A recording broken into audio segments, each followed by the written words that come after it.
yes or no answer. The point that they were making is that, feeding all of this change, feeding this opportunity, do you have the right people who are tech-armed, business-savvy to drive this change? I mean, what's your experience been? Yeah, I think that is actually, we don't have the people, but I don't think we need the people, okay, right? The solution is not there.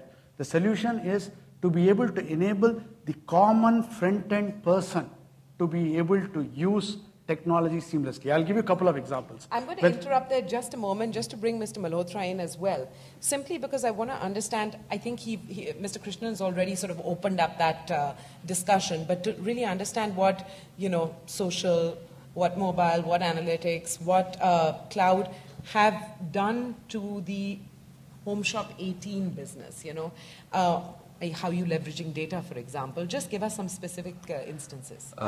Okay, for us, real-time data is everything.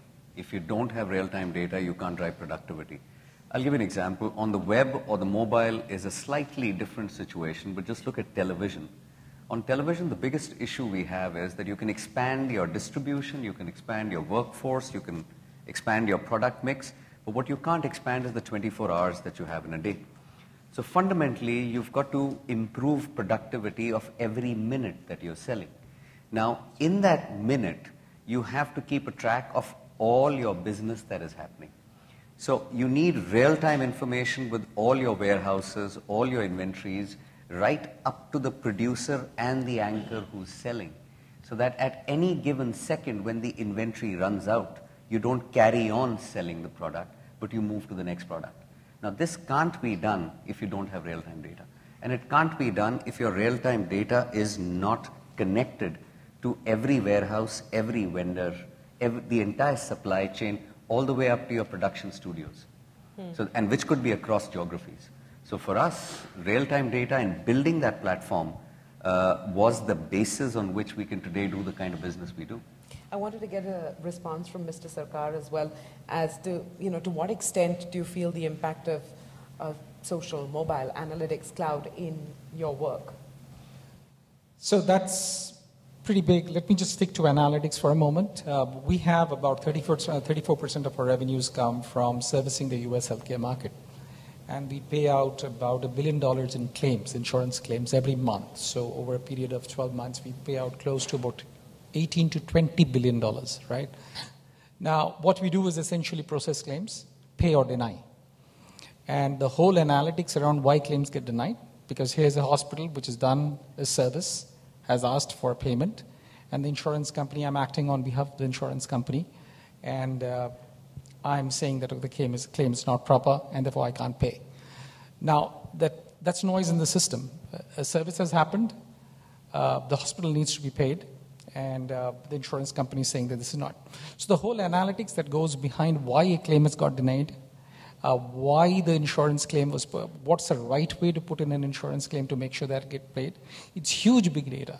And we're talking about millions of transactions that's happening in the US healthcare market, which is a huge market. So analytics plays a big role in giving that insight to the provider community and saying that, hey, to make sure that you get reimbursed for the work that you've done, these are the things that you're not doing right. And that's resulting in the denial. That is a cash flow issue for you because the patient's out of the door. You've made the service, the patient's out of the door. You're trying to recover the cost that you've done. And if you follow these things, so that's where big data and analytics play a big role in how we are now able to influence the outcome of that whole interaction between a payer and a provider of the healthcare service. Right. What about Metropolis Healthcare? So, analytics is a very interesting area because we've seen it play such an important role. So a couple of things, like we're doing some very, very complicated genome sequencing, right, which can tell you basically genetically, prescriptively what's going to happen, or what are the inherited diseases that you have. And gene sequences sometimes can be so complicated that from the manual eye, you're actually not able to get enough data to interpret it. We're now using bioinformatics to actually be able to take that data and be able to spin it and give you results that are that accurate, that then make you determine whether you should, have the baby, not have the baby, or any other condition. The other thing is, for example, by looking at patterns, like if a patient's diabetic, today I can tell you in which part of the country, for what age group, for one particular sex of one particular community, what is the average cholesterol level, right? Because we're able to draw out those patterns in medical information, which becomes then useful for a more accurate diagnosis. So I think from this usage of analytics, I think it's going to make healthcare far more precise. And you could be setting public health agendas. Exactly. Mr. Karpe, you know, in the AgTech world, how does this play out? Analytics or social? Well, I mean, you could pick any of those four. The abbreviation commonly used is SMAC. So because we have young kids, relatively, which are, 16 to 24, for them, social world is a very critical world, it's no longer, they need, on a daily basis, some so you have to keep giving them that satisfaction. The social part of it has become very critical. So what we're trying to do is not just give a good education, but a wholesome education in terms of the experience. And that experience, they count not just a cafeteria, so the events. Allow for the social element. It is very critical. In education, which, conventionally all of us would have said, how did that happen? Correct. In the schooling environments that we've been in. Can I make a comment out here yes. on the social, which I didn't touch on? One of the things that we're finding about IT and social and mobility is all of that. Is a lot of exciting work around IT in the social and mobility space is actually happening in startups. It's not happening in big IT necessarily. A lot of very exciting work is happening in startups. And our endeavor has been, therefore, to be able to tap into that startup network to understand what's happening where and how do we blend our service with that technology in. So that's becoming a crucial differentiator because the kind of stuff that's happening in the startup network is just amazing. And it's not big IT, it's small IT. Okay, this is a perfect moment to get Mr. Haas in.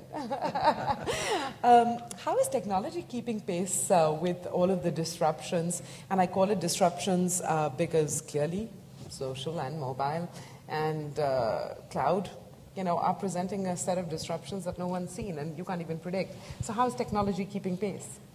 Well, I think that first and foremost, the role of the CIO has changed. So CIO is so different in the sense that before it was perceived as almost a support function. Now it's perceived as a key business enabler. And when you start to have social media, analytics, all becoming a conversation that happens amongst the executive ranks in an organization, it automatically enables the CIO to really better serve the business, right? On the sense that from an analytics, from a social media perspective, usually it's the CMO, Chief Marketing Officer, that's really wanting to understand what are the behavioral patterns of the customer base. Who is using our products? What are their styles? What is their geographic? What are their genders? All that information in order to try to generate marketing campaigns that will more effectively target the profiles of the products or services that we want. Same conversation now around security, right? Where is the risk profile that our organization is willing to have? We all know we'll never be ahead of it. Right? We all know that the cyber threats that are out there will keep coming. But how can we get as proactive a security profile as possible to minimize the risk that we have as an organization? That becomes a conversation, not just within the CEO and his or her staff, but it's also a board-level conversation. So you now have the CIO is a critical component of the core parts of the business conversation, and technology is a key enabler for every one of those discussions.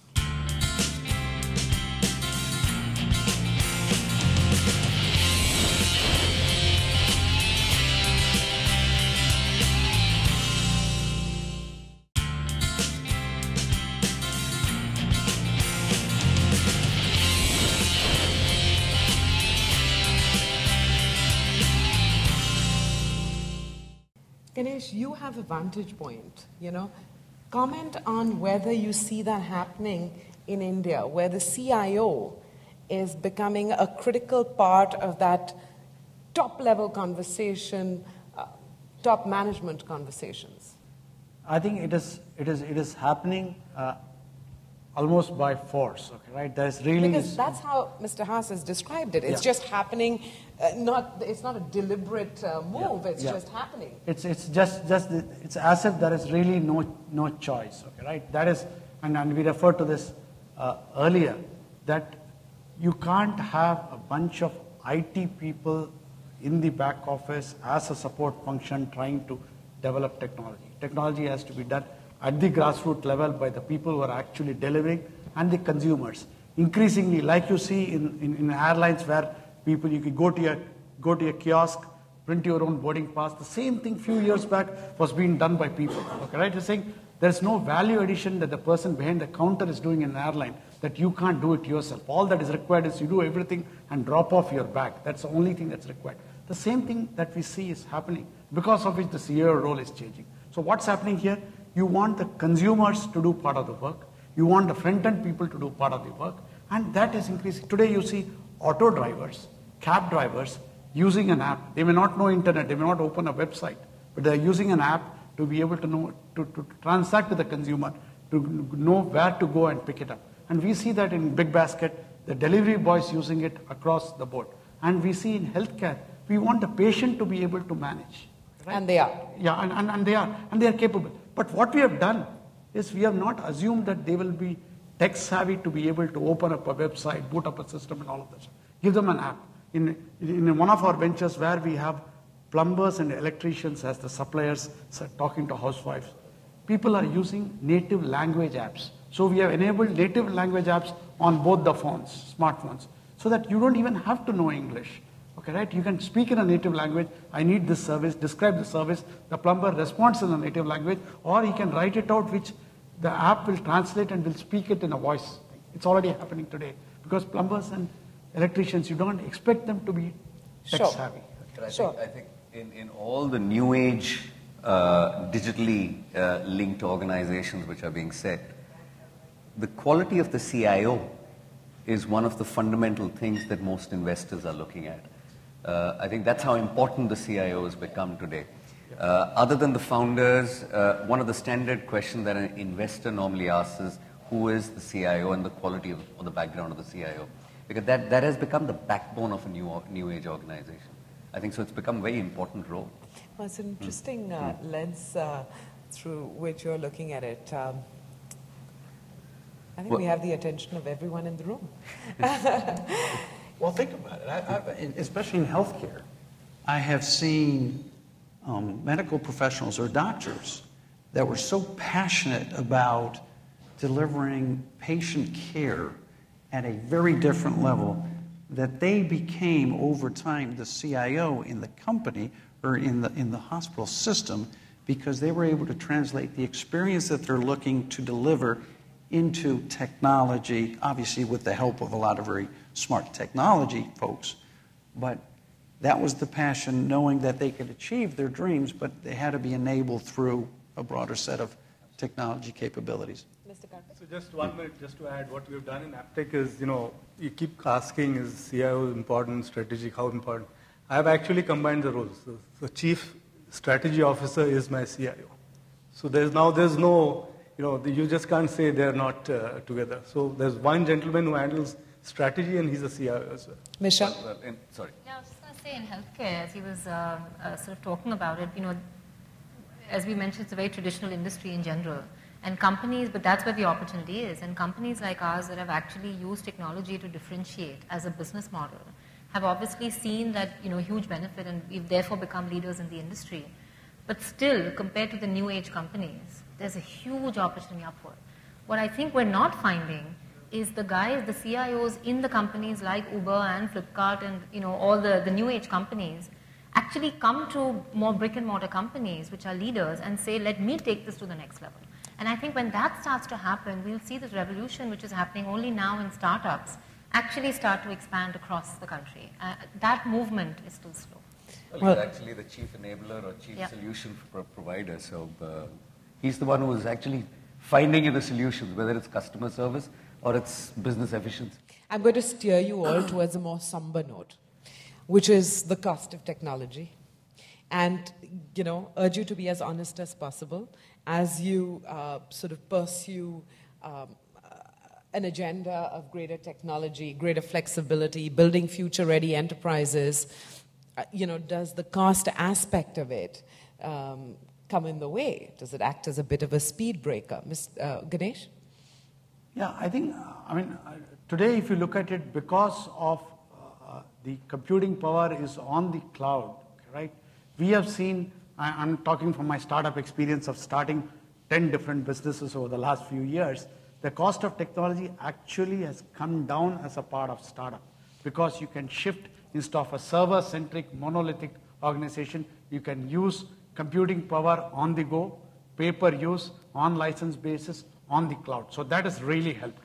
And two, obviously the advancement of technology that made the cost of the PC, thanks to people like Dell, and the cost of smartphones and mobile phones coming down consistently has also helped. So from our point of view as a startup ecosystem, I'm very happy with the continuously reduction cost of technology. What I don't like is increasing cost of CIOs or CTOs. Right? Okay, right? So that has kept overplays of inflation, but they deserve it because this is such a core. Well, you can't place CIOs on a pedestal and not have an associated higher cost with that. Let me just add to what Ganesh is saying. I think it's not so much about cost. I think when one is evaluating technologies, it's more about the flexibility of the technology that you're bringing in, because now you need technologies which can interface with multiple platforms. Earlier you had technologies which were pretty rigid.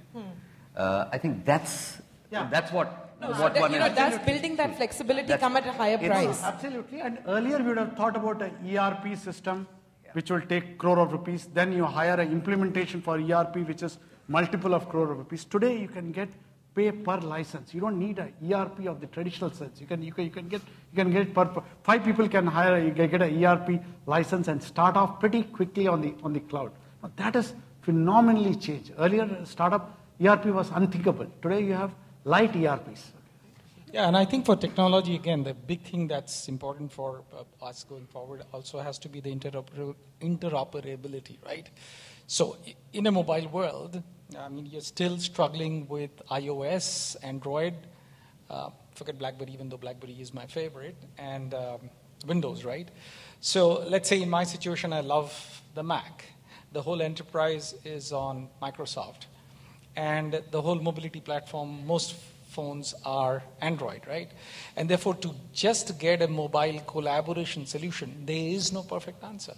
It's a big failure point of getting interoperability across these 3-4 major dominating platforms today. It's too many bugs and glitches. It's impossible to collaborate. Also, the pace of change is so quick, so rapid, that if you focus on cost, I think change already happened.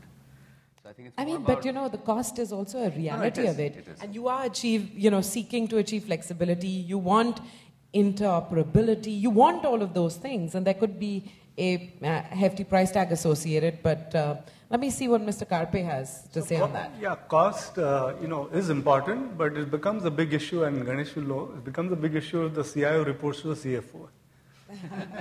Now, that kind of organization, it becomes an issue. But otherwise, it is, nowadays there's so many flexible bodies.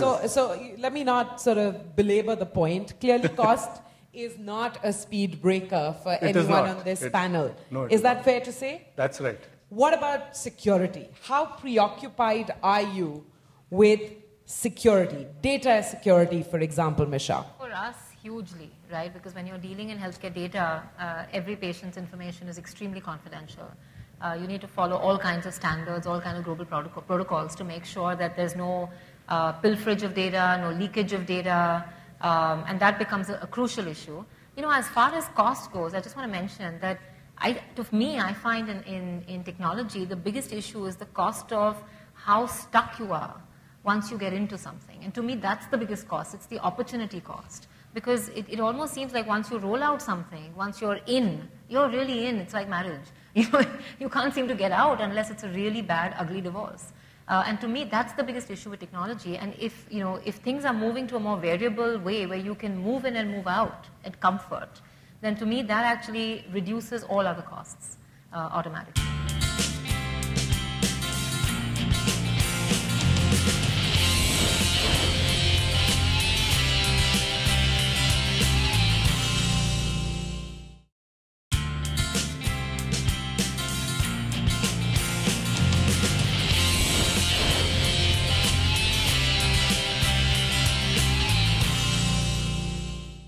Mr. Haas, would you like to come in here to sort of reassure them, in a sense, that the way technology is shaping up, it can actually cater to all of their objectives, which range from flexibility, interoperability, easy in, easy out, some common themes, recurring themes. No, sure. Just tying back to the previous dialogue, I don't think I've met a CIO yet that doesn't want to spend more on security. But the only way to do that is to make sure that you're extremely cost efficient on everything else you do. Right? Because it's typically, you have to make some trade-offs. And hence, the more you can drive an extremely efficient baseline infrastructure, the more you can spend on innovation, which is where we'll deliver differentiation, and the more you can spend on making sure that you protect that differentiation and secure it, as an example, if we go back to that capacity, that conversation.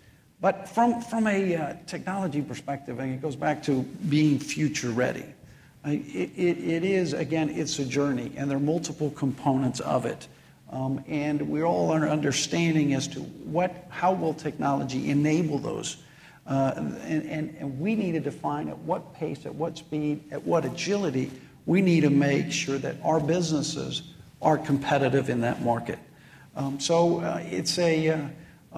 always a great conversation to have, and you go back to what is ultimately the business outcomes you're trying to achieve, and then we can help figure out, okay, what are these, of the framework that I laid out before, how do we best help you solve those business outcomes within that? Well, this is then the perfect time to pause for a moment and ask each one of you on the panel to sort of summarize just how you're going about being future ready. You've touched upon various aspects of it in the course of this conversation, but if you had to distill it down to 2, 3, 4 pillars, what would they be? Mr. Karpe, would you like to go first? Sure. So, I think it's impossible to be totally future ready. The issue is how much you can be future prepared to be future ready. Technology will probably play 80% or 70% role in that, and one has to keep thinking of what next, and that's how we at Aptech try to think what next. And I alluded to in terms of what next in each area, which is customer satisfaction, acquisition, delivery, internal processes, all of that. For each of these components, you can't be an organization one solution for all. Every component has to be looked at carefully, and that's the only way to, in our mind, that's the way to kind of get the whole piece together. Misha? To me, I think there's sort of 3, 4 things that need to be done. I think one is to constantly stay very connected to the customer and the consumer to see what the needs are and what keeps changing. And I think that's very, very crucial. I think number 2 is if there's a choice between investing in technology or investing in people. And I don't mean people, I don't mean the leadership team, I mean numbers of people. My mantra would always be invest in technology and really keep that as the strength and the core of the business. And I think third is keeping it very, very close to the head of the business. Keeping technology as a sort of right hand and keeping it very close to the CEO or the MD of the business, I think would be the 3 things. And the rest will just keep adapting. Sandeep? Well, actually, it's all about adaptability and flexibility, nothing else. So I would say it's about learning, unlearning, learning again without losing momentum. And somehow compelling people to make mistakes, which I think is all right, as long as you don't repeat mistakes. Because once you keep making or trying to make mistakes, you're fundamentally trying to find solutions and innovating. That's culturally what we are trying to inculcate in the entire organization, and it cuts across every function. On a lighter note, even tolerance for costly mistakes? Well, if you start putting too many controls and filters on that, people will stop trying to do something different. And the moment they'll stop doing something different because of a fear of cost or something else, then you've lost your goal. Then you've lost the goal. Ganesh? I think one is for building scalable organization where you can scale without compromising on quality. have technology in every aspect of the business. Before you scale, put the technology first and then scale later. That's point number one. Point number two is push the technology to front end rather than being at the back end. Front end meaning to the people in the front line in an organization and also to the customer. And between them, they will be able to ensure that the technology is used effectively and efficiently to solve the problem rather than it being in the back end. Don't be afraid of technology. Adopt it, because the coming generations, even the current generation and the future generation, will be so tech savvy, right, that there is no other option but to have technology as the core of the organization, the way you do business. Mr. Sarkar, key pillars for a future-ready organization. Summary thoughts. Yeah, I mean, I completely echo what Gandhi just said. For me, it's about leadership thinking, and therefore the whole spectrum of leadership being comfortable with technology. And that's a wish list item. It's not that you will get that all the time. You will have a whole spectrum, people who are early adopters, people who love to experiment, people who are good leaders but not necessarily comfortable with technology. But they're very, very good leaders. They're very good people managers. So right now what I'm trying to toy with is trying to see how we can mentor those good people leaders who are not necessarily comfortable with technology, get mentored by people who are younger than them. It's a completely reverse mentoring thing. You typically have gray hair mentoring young people. I'm trying to see if there is a model that can be built which is reverse mentoring, which is having young people mentor some of our good leaders or good people managers to say that, hey, technology is something that you need to understand. That's an interesting approach. What is clear is that the best legacy for any management team to leave is a future-ready enterprise. And when the only constant you have is change, I guess that's the only sustainable approach. Thank you very much for joining us on this joint presentation by Dell and ET Now on building future-ready enterprises. And thank you very much to the panel for joining us today. Thank you.